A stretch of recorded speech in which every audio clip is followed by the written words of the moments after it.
Windows server 2019 DNS server series के इस video में हम देखेंगे कि हम विंडोज सर्वर 2019 डीएनएस सर्वर के ऊपर डीएनएस फॉरवर्डिंग किस तरह से कॉन्फ़िगर कर सकते हैं। तो सबसे पहले समझ लेते हैं कि डीएनएस फॉरवर्डिंग क्या है।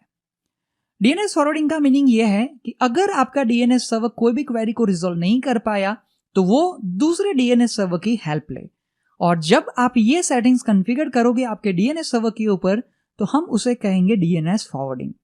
और डीएनएस फॉरवर्डर भी कुछ नहीं होता है, वो दूसरा डीएनएस सर्वर है जिसके पास आप हेल्प मांग रहे हो कि भाई मुझसे ये क्वेरी रिजॉल्व नहीं हुई है, क्या तू ये क्वेरी रिजॉल्व करके मुझे देगा या नहीं। ठीक है।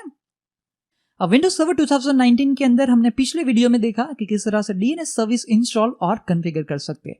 वहां पर हमने एक डीएनएस जोन फीड क्रिएट किया जिसको हमने नाम दिया था itstarter.local। अब मान लीजिए कि क्लाइंट दूसरी क्वेरी लेके हमारे डीएनएस सर्वर के पास आता है कि फॉर एग्जांपल www.google.com का आईपी एड्रेस चाहिए, और एक एग्जांपल हम ले रहे हैं, हम एज्यूम कर रहे हैं कि हमारा जो लोकल डीएनएस सर्वर है वो उस क्वेरी को रिजॉल्व नहीं कर पाया, तो डिफॉल्ट बिहेवियर क्या रहेगा। विंडोज सर्वर 2019 के अंदर अगर आपका डीएनएस सर्वर वो क्वेरी को रिजॉल्व नहीं कर पाता है तो उस टाइम पे उस डीएनएस सर्वर के पास पब्लिक डीएनएस सर्वर जो इंटरनेट पे है उसकी एक लिस्ट होती है, और ये जो पब्लिक डीएनएस सर्वर्स है इंटरनेट के ऊपर उसे हम बोलते हैं रूट हिंट्स। वो रूट हिंट्स सर्वर की उसके पास लिस्ट है, तो जो क्वेरी उससे रिजॉल्व नहीं हुई यानी कि लोकल डीएनएस सर्वर से रिजॉल्व नहीं हुई वो क्वेरी लेके वो जाएगा रूट हिंट्स के ऊपर। तो उस केस में आपको डीएनएस फॉरवर्डिंग कॉन्फ़िगर करने की कोई जरूरत नहीं होती है। क्लाइंट जो है वो वैसे भी दूसरे जो एक्सटर्नल नेम्स है वो रिजॉल्व कर पाएगा। बट अगर आप ये नहीं चाहते हो कि आपका DNS server one after one जो रूट हिंट सर्वर्स है उसके पास जाए, मैं आपको बता देता हूँ रूट हिंट सर्वर्स कहाँ है और वो लिस्ट कैसी है। बाद में हम वापस डिस्कस करेंगे कि डीएनएस फॉरवर्डिंग क्यों जरूरी है। चलते हैं हमारे विंडोज सर्वर 2019 वर्चुअल मशीन के ऊपर। ओपन कर लेता हूँ DNS server manager console, double click करते हैं डीएनएस के ऊपर जिससे हम डीएनएस मैनेजर कंसोल को ओपन कर पाए। ठीक है। सो ये कुछ फॉरवर्ड लुकअप जोन और रिवर्स लुकअप जोन हमने लास्ट वीडियो में क्रिएट किए थे जो आप यहाँ से देख सकते हैं। अब मैं यहाँ पे क्लिक करता हूँ कंडीशनल फॉरवर्डर्स के ऊपर। यहाँ पे तो कुछ हमें नहीं मिल रहा है, पर जब आप क्लिक करेंगे आपके सर्वर के ऊपर तो आपको यहाँ पर दो और सेटिंग्स मिलेगी, फॉरवर्डर्स और रूट हिंट्स। मैं सबसे पहले क्लिक करने के लिए जाता हूँ रूट हिंट्स के ऊपर। जैसे ही आप डबल क्लिक करेंगे रूट हिंट्स के ऊपर यहाँ पर आपको एक लिस्ट मिल रही है नेम सर्वर्स की। आप देख सकते हैं वहां पर ए से लेके एम तक के रूट हिंट्स है, यानी कि टोटल 13 रूट हिंट सर्वर्स है, पब्लिक डीएनएस सर्वर्स है, और उसके आईपी एड्रेसेस आपको यहां पर देखने मिल रहे हैं। ये है उनके आईपी एड्रेसेस। अगर वर्जन 4 आईपी एड्रेस अवेलेबल है तो वो, और अगर वर्जन 4 और वर्जन 6 दोनों अवेलेबल है तो वो आपको यहां पर मिल जाएगी। तो अगर आपके लोकल डीएनएस सर्वर के पास जो क्वेरी आई वो रिजॉल्व नहीं कर पाया तो वो उस क्वेरी को फॉरवर्ड करेगा किसी भी एक सर्वर के ऊपर और वहां से उसका आंसर ले लेगा। सो ये है डिफॉल्ट बिहेवियर जो सर्वर 2019 के अंदर हमें देखने मिलता है। बट अगर आप डीएनएस फॉरवर्डिंग कॉन्फ़िगर करते हो तो ये जो प्रोसेस है वो स्किप हो जाएगी।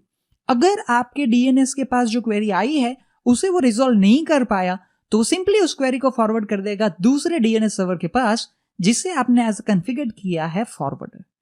सो डेजिग्नेटेड जो डीएनएस सर्वर है उसे हम बोलेंगे फॉरवर्डर, और उसके पास ये क्वेरी जाएगी और अब वो उसकी रिस्पॉन्सिबिलिटी है कि उसका आंसर वो हमें ढूंढ के प्रोवाइड करेगा। ठीक है। और ये जो क्वेरी होगी उसका आंसर जब भी हमारे डीएनएस सर्वर को मिलेगा तो वो उसे कैच कर लेगा जिससे नेक्स्ट टाइम हमें डीएनएस फॉरवर्डर के पास ना जाना पड़े। ठीक है। सो ये है हमारी लैब जहां पर हमारे पास विंडोज 10 कंप्यूटर है जो एंड यूजर्स है वो हमारे लोकल डीएनएस सर्वर के पास कुछ पूछ रहे हैं और वो नहीं रिजॉल्व कर पाए, तो हम चाहते हैं कि वो क्वेरी लेके जाए ओपन डीएनएस सर्वर, या फिर आप यूज कर सकते हो आपके आईएसपी जो है उसका डीएनएस सर्वर का आईपी एड्रेस ये आप पे है। अगर आप चाहे तो आप गूगल के पब्लिक डीएनएस सर्वर्स का भी यूज कर सकते हैं जो है 8.8.8.8। हम यहाँ पर यूज करना चाहते हैं ओपन डीएनएस सर्वर्स का और उसके आईपी एड्रेसेस यहाँ पर मेंशन है। तो चलते हैं हमारे सर्वर के ऊपर जहाँ पर हम फॉरवर्डर कॉन्फ़िगर कर रहे हैं। यहाँ पर आप डबल क्लिक कर सकते हैं फॉरवर्डर्स के ऊपर और यहाँ पर सेट कर सकते हैं, या फिर आप राइट क्लिक कीजिए आपके सर्वर के नेम के ऊपर, प्रॉपर्टीज में जाइए और यहाँ पर क्लिक कीजिए फॉरवर्डर्स के ऊपर। अभी जैसे आप देख रहे हैं लिस्ट एम्प्टी है। ओके, क्लिक करते हैं एडिट के ऊपर और यहाँ पर हमें वो आईपी एड्रेस स्पेसिफाई करना है जो है ओपन डीएनएस का 208.67 22222।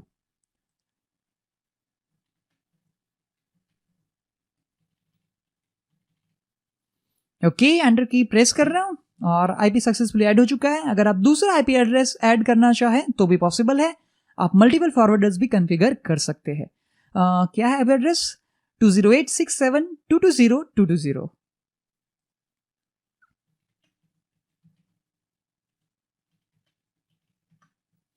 वापस मैं प्रेस करता हूं एंटर की। ओके, दोनों आईपी वैलिडेट हो चुके हैं।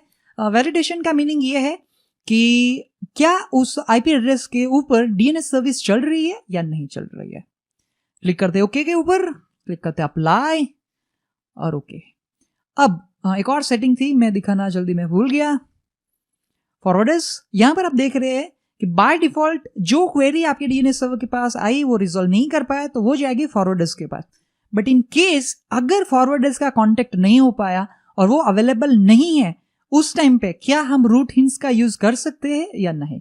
तो इसके रिलेटेड यहां पर सेटिंग्स है। अगर आप इस चेकबॉक्स को क्लियर कर देते हो तो हम रूट हिंट्स का यूज नहीं करेंगे, और अगर आप इसे सिलेक्टेड रखते हो दैट मीन्स अगर फॉरवर्डर जो हमने कॉन्फ़िगर किया है ये दो सर्वर वो उस क्वेरी को रिजॉल्व नहीं कर पाए, उस केस में जो रूट हिंट्स है जो यहाँ पर लिस्ट है उसका कांटेक्ट किया जाएगा और वो वहां से हमें आंसर शायद मिल सकता है। ठीक है, सो क्लिक करते अप्लाई और ओके के ऊपर। सो कुछ इस तरह से हम विंडोज सर्वर 2019 डीएनएस सर्वर के ऊपर डीएनएस फॉरवर्डर सेटिंग्स को कॉन्फ़िगर कर सकते हैं। अगर आपको ये वीडियो अच्छा लगा तो लाइक करना ना भूले, अपने फ्रेंड्स कलीग के साथ शेयर करना ना भूले। इस वीडियो के रिलेटेड अगर कोई भी सजेशंस कमेंट्स है तो उसे कमेंट सेक्शन में मेंशन करना ना भूले।